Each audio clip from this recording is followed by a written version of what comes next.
Les usagers peuvent se dire que si l'on n'a pas de pétrole et plus d'électricité, il reste encore la possibilité d'avoir des idées. Mesdames, Messieurs, bonsoir. La France en panne d'électricité pendant 4 bonnes heures et parfois plus. Vous l'avez tous vécu, vous avez tous quelque chose à raconter sur cette extraordinaire perturbation qui a gagné la quasi-totalité du territoire français. Une partie de la Belgique et une partie de la Suisse à 8h27 ce matin. Seule l'Alsace a été épargnée par la panne. Doucement, très doucement, le courant a été rétabli à partir de midi. Il est aujourd'hui rétabli à plus de 95%. Il y a eu encore quelques petits problèmes il y a quelques minutes. Il y en aura d'autres demain matin, mais ce ne sera rien en comparaison avec ce qui s'est passé ce matin. Les trains bloqués en rase campagne, le métro entre 2 stations, les embouteillages, bref, la désorganisation la plus complète. Tout cela parce qu'un câble d'alimentation entre la Lorraine et la région parisienne avait sauté. 8h27 ce matin, une panne d'électricité paralyse presque toute la France. Dans les grandes villes, les rames de métro s'arrêtent. Les passagers évacuent les stations. À Paris, on ferme les grilles de la RATP. Les feux tricolores ne fonctionnent plus et d'importants embouteillages bloquent le centre des villes. De nombreuses personnes restent coincées dans les ascenseurs, nécessitant pour les dégager l'intervention des pompiers. Les chauffages ne fonctionnent plus. À Ussel, un chirurgien termine une opération avec une lampe de poche. Cette panne géante est la plus longue qu'ait jamais connue la France. Seule la région du Nord a été épargnée grâce au courant en provenance d'Allemagne. Les usagers peuvent se dire que si l'on n'a pas de pétrole et plus d'électricité, il reste encore la possibilité d'avoir des idées. Oui, en fait, je le répète, c'est plutôt l'Est que le Nord qui a été épargné. Et puis j'ajoute même que l'heure limite de validation du loto a été retardée de 2 bonnes heures en raison de la panne. Pour en venir maintenant à l'essentiel, c'est-à-dire à l'explication de ces gigantesques perturbations, il y a d'abord cette carte. C'est là que tout s'est passé, c'est là qu'un câble qui relie la Lorraine à la région parisienne a cessé de fonctionner. Et à partir de là, tout s'est écroulé comme un château de cartes. Le réseau d'interconnexion n'a pas suffi. Ceci malgré les prévisions de l'EDF qui avait dans ses statistiques annoncé pour demain, 8h30, la plus forte consommation d'électricité pour l'année. Il paraît que c'est toujours le cas pour le 3e mercredi de décembre. Mais là, l'EDF a été prise de court, la consommation a été trop forte. C'est un incident quand même assez exceptionnel. Vous savez qu'il fait froid ce matin, il a fait plus froid, mais enfin il fait froid ce matin. D'autre part, l'hydraulicité est mauvaise, c'est-à-dire que nos barrages débitent peu. Et le résultat, c'est que nous étions vraiment tout près de nos limites, avec une marge relativement faible. Mais le problème, c'est que notre réseau est actuellement relativement fragile. D'une part, parce que si nous sommes capables de passer en moyenne production, nous sommes relativement à limite. Et d'autre part, parce qu'il y a un profond déséquilibre actuel entre l'Est de la France, qui est relativement riche en production par rapport à sa consommation, et l'Ouest, qui est au contraire faible. Alors, dans les situations tendues, le réseau est très fragile parce qu'il est en quelque sorte déséquilibré du côté de l'Ouest, où on importe énormément. Donc, on peut craindre de nouvelles coupures.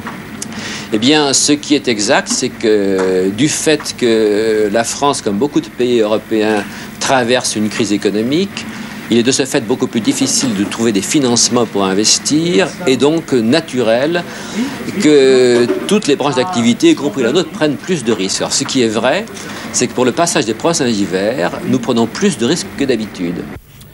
Alors pour bien comprendre les explications officielles, il faut essayer, Georges Leclerc, de décortiquer un petit peu la façon dont le courant est distribué en France. Oui, alors la panne s'est produite ici, rupture d'un câble de 400 kV, 400 000 volts. C'est en fait du courant qui est produit en excédent dans la région Est, qui produit plus qu'elle ne consomme, qui est distribué par exemple dans la région Ouest au moment où elle consomme plus qu'elle ne produit. C'était le cas ce matin. C'était le cas ce matin. C'est un réseau, vous voyez, nous avons représenté le réseau de 400 kV ici. Il fait l'équivalent de 2 fois le tour de la Terre. Alors, il faut dire aussi qu'il y a des connexions avec l'étranger. C'est cela. Il y a des distributions de courant. Les heures de pointe ne sont pas forcément les mêmes en France et à l'étranger. On peut donc à certains moments acheter du courant de l'étranger pour faire face à nos besoins et au contraire à d'autres moments en revendre. C'est la raison pour laquelle l'Allemagne finalement a pu alimenter une partie de l'Alsace. Oui. Alors cette panne, pourquoi s'est-elle produite? Eh bien on n'en sait rien aujourd'hui. Et M. Giraud, le ministre de l'Industrie, vient de désigner une mission d'enquête formée de 2 ingénieurs généraux. Alors ce que je voudrais quand même vous dire, c'est que pourquoi cette panne? Est-ce que la France n'a pas assez de pylônes, pas assez de centrales pour faire face à la demande, à une demande comme celle de ce matin, dès qu'il y a un petit pépin, un problème? Alors, est-ce qu'il faudrait, par exemple, construire davantage de centrales, davantage de pylônes, ou au contraire baisser notre consommation, éviter de faire trop de tout électrique, éviter d'avoir des consommateurs d'énergie énormes dans notre appartement, dans notre maison, des gros appareils électroménagers. Vous voyez, c'est un peu le problème qui se pose actuellement. Hier, c'était le pétrole, aujourd'hui, l'électricité. L'énergie quotidienne est difficile à manier, l'approvisionnement est difficile quand on ne prévoit pas très bien nos besoins. C'est peut-être le moment, d'ailleurs, de passer aux énergies un peu humaines, qu'on pourrait utiliser nous-mêmes et maîtriser nous-mêmes, les économies d'énergie qu'on fait chez nous, l'énergie solaire qu'on pourrait installer chacun chez soi. En attendant, si ce soir, il n'y a pas d'autres coupures d'électricité, l'EDF aura réussi quand même quelque chose de très grand, beaucoup mieux que les Américains lors des pannes de New York en 65 et en 77, à maîtriser l'ensemble de ce réseau. Ça, c'est quand même pas mal. Oui, c'est-à-dire, j'ai pas besoin de vous dire que l'EDF a été submergé de protestations d'usagers ou d'associations. Nombreux ceux qui parlent d'imprévision. Il y a parfois des contradictions dans la critique. Par exemple, la CGC estime que la panne est le résultat des manifestations insensées d'écologistes inconscients qui ont retardé de plusieurs années le programme d'équipement électrique. Et puis les écologistes, des Amis de la Terre, répondent eux que c'est la politique de l'EDF qui est responsable de la coupure. La CFDT souhaite la mise en place d'une commission d'enquête. L'Union fédérale des consommateurs l'appuie. Et puis la CGT estime qu'on aurait dû l'écouter depuis bien longtemps. Cet incident était effectivement prévisible compte tenu de l'insuffisance des moyens de production et de transport, insuffisance que nous soulignons pour notre part depuis 1976. Et par conséquent, il peut se reproduire, certes, et je l'espère, dans une moindre grande gravité, mais des délestages auront lieu sans doute dans la soirée et peuvent avoir lieu dans les jours suivants, compte tenu en fonction de la température. Il n'y a pas de parade. Si ce genre d'incident se reproduit, on peut considérer que l'économie du pays peut être paralysée le temps que durent les pannes. Alors, ce qu'il y a et ce que j'espère, c'est que les prochains délestages seront moins importants et n'affecteront pas la totalité du pays comme ce matin. Est-ce que cet incident risque de remettre en cause votre action pour jeudi prochain ? Bien, nous avons décidé, compte tenu de cette situation nouvelle, de demander à nos camarades de la production thermique et de la production hydraulique de ne pas baisser la production jeudi.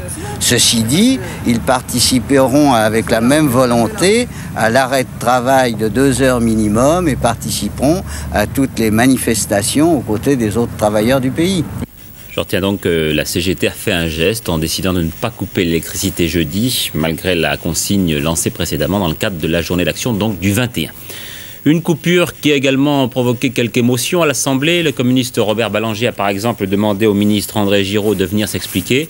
Le ministre répondra demain dans le cadre des questions d'actualité.